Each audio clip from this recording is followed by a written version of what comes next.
How was the so-called election on January the 7th? Due to the boycott of the main opposition Bangladesh Nationalist Party, BNP, and 62 pro-democracy political parties, there was no interest in the outcome of the January the 7th election. Rather, whether the people will completely boycott the election on the call of the opposition parties was at the centre of all discussion.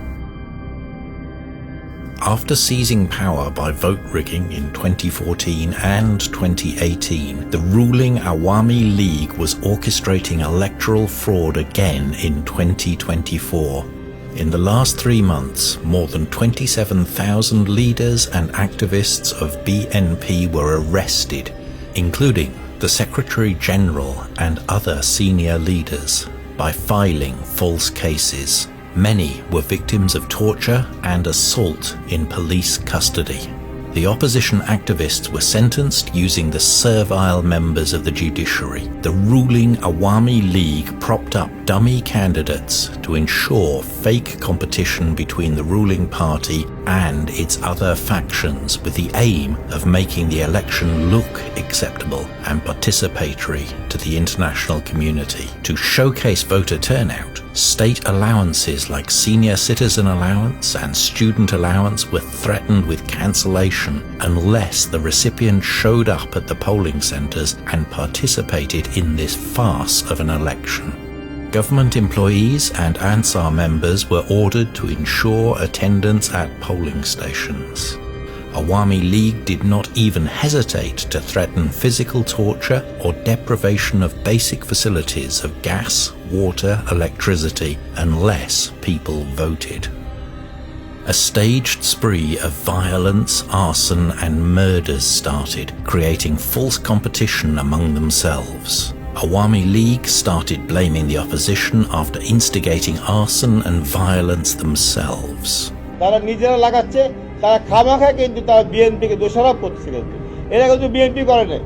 election night, ballot boxes were stuffed by ruling party activists. Polling stations were set on fire and violence broke out between Awami League and its allies. Voters were lured by bribery in a futile attempt to increase number. From the morning of election day, unprecedented response to shun the dummy election was seen among the people. People's resolve for democracy and voting rights could not be swayed by various threats and temptations. Hasina's government was sent a message through silent rejection in boycotting the election. Polling stations were empty all over the country. Dogs, goats and monkeys were seen roaming around.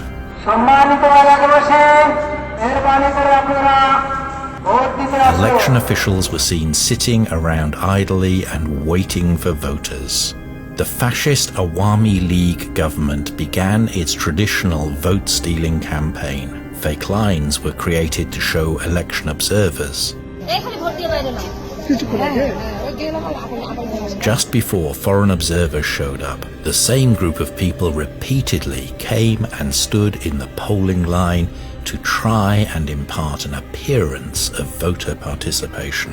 Once the observers left, the ballots began to be stamped by Awami League activists to run up the number of votes cast. The same person cast multiple votes. Children also voted. Far from stopping these irregularities, the Election Commission officials themselves got involved in vote tampering and started preparing the results desired by Sheikh Hasina even before the vote started.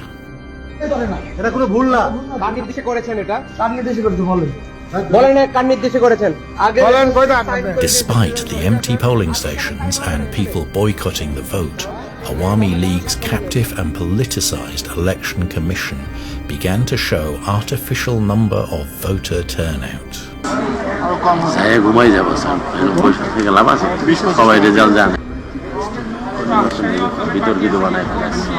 Where the polling rate was evidently way less than 5%, the Election Commission first claimed 18.5%, then 27.15%, and at the end of voting period they made an audacious claim of 41%.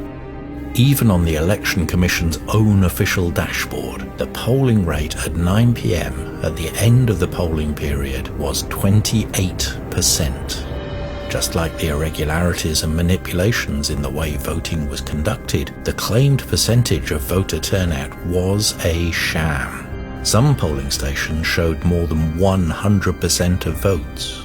This is how the shambolic chapter of an election was held across the country through the spontaneous rejection of the people of Bangladesh. Awami League is forming a one-party parliament with independent candidates elected from within their own party, and the Awami League-controlled so-called opposition Jatiyo Party. Bangladesh now stands at an inflection point. One way is by taking away people's voting rights, human rights, right to a decent life, robbing banks, laundering money, and colluding with the authoritarian world to destroy the economy built by people's blood and sweat. The goal is to establish a one-party regime to ensure their own continued prosperity, not the interests of the people. Another way is to involve the people in a fair, neutral, inclusive, and participatory election, ensure human rights, build sustainable economy, and work together with the democratic world, where the lost voting rights and fundamental freedoms of the people could be restored. Which path do you want Bangladesh to take?